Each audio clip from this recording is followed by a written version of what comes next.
Vlogmas day 22. Vlogmas is almost over. I cannot believe it. It does not feel real that I'm almost done with Vlogmas. This has been so much fun to do so far, but it's not over yet. Because in today's video, I'm going to be going over all of the new songs or prominent songs that I listened to for December of 2022.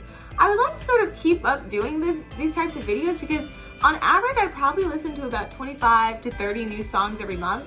I think it would be a fun video to just share what I've been listening to and, each month and see how my taste in music evolves over the months and years. I think it's really cool. So we are sort of in the middle of December. So it's technically not the end of December, so I would probably still listen to more music after this, but I figured to get this video out on time, I would sort of just walk through all of the songs that I've been listening to so far in December.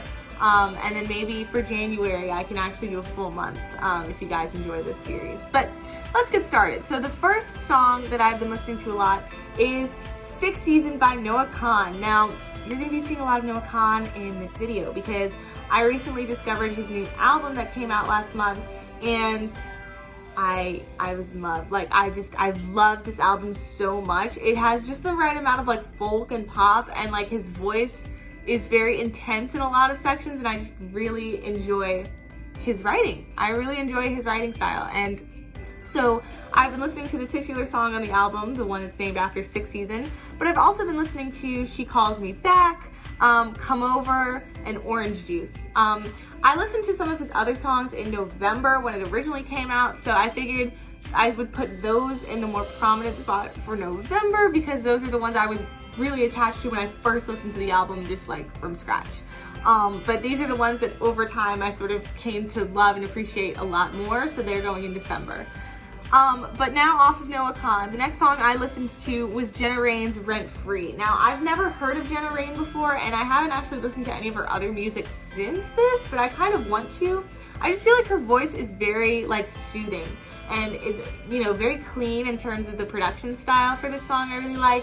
Very simple pop song, but I also just really love the message of it, and, the offbeat, time from the piano during the chorus part is, really catchy. It's very catchy, and I really, really liked it. So that was probably the only Jenna Raine song I've listened to so far. So listen next month and see if I keep up with that. Who knows? Next up, I listened to First Aid Kit's Palomino. I listened to, this is again the titular song from their album that they released in November, and I listened to most of the album and featured that on my November playlist, but this was one of the last songs that I ended up listening to because it's the last song on the album, and so it was the last one that I sort of grew attached to, funny enough.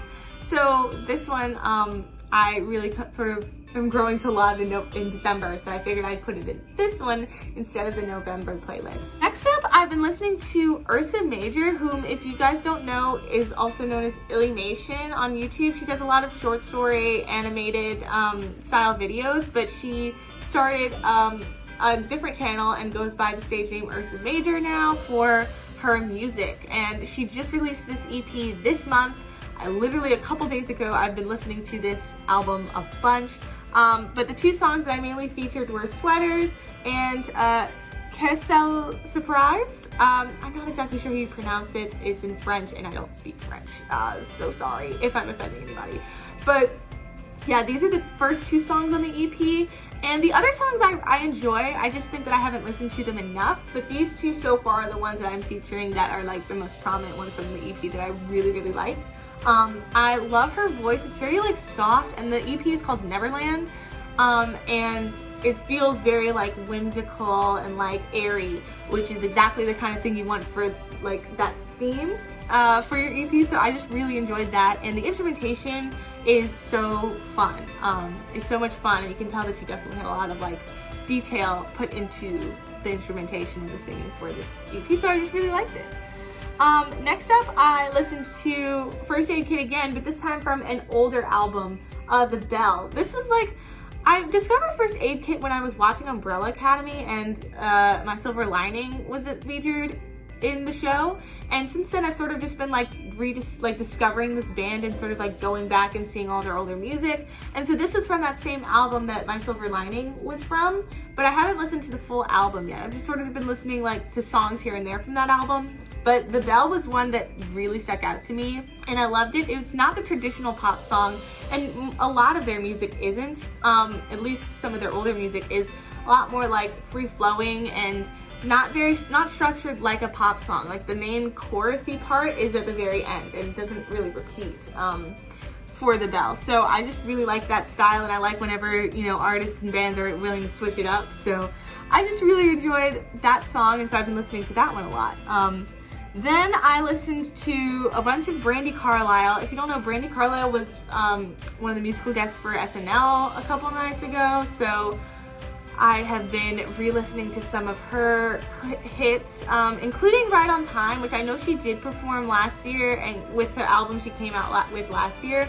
But I remember listening to it once and sort of just feeling indifferent about it. But then I listened to it again this month, and for some reason, I cannot stop listening to it. Her voice is incredible. It fits the song so perfectly, and she just knows how to write music that so identifies with her audience and like with herself as she gets older. It's really cool to see. So I just really been loving Right on Time, You and Me on the Rock, Broken Horse. But so I've been listening to those three in particular, like nonstop. So I'm looking forward to diving deeper into some of her older music and newer music, since she did, again, release an album last year. So I'm gonna try and listen to that full album. So we'll see how that works out. And then the second to last song that I listened to this month was Sabrina Carpenter's A Nonsense Christmas. She released a song called Nonsense in her album earlier this year, and released a music video last month that got a lot of views. Like, it was very popular. And so she released a Christmas version of the song. So it's the same melody and everything, but just with different lyrics to match the Christmas feel. And I really like it. I think the first time I listened to it was a little jarring because I was so used to hearing the lyrics from the actual song Nonsense. So it was a little like, oh, this is odd. But it gets me in the Christmas spirit in a way that I don't think like a lot of other songs do. And then finally, the other Christmas song I've listened to was just released a couple days ago, but I've been really enjoying it still, is Maisie Peters' Together This Christmas. I love Maisie Peters. I will never stop listening to Maisie Peters. She's one of my favorite artists. Like, I just relate so much to her music, and I love her writing. It's just like lyrically so wonderful. So I knew I had to check this song out, and it's really catchy. It's like one of those modern Christmassy catchy songs that I feel like could be on a Pentatonix album or something like that. Like, it's just really fun. And I think like the fact that it's not the traditional Christmas songs that you hear every year, it sort of gets me more excited about Christmas because it kind of like rejuvenates that energy with it, if that makes any sense. But I just have been really enjoying listening to it. So yeah, those are all the songs that I've been listening to in December. Comment down below if you've been listening to any of these songs, or if there are songs that you think I should check out in January. Let me know in the comments below. Thank you guys so much for watching, and I will see you next time.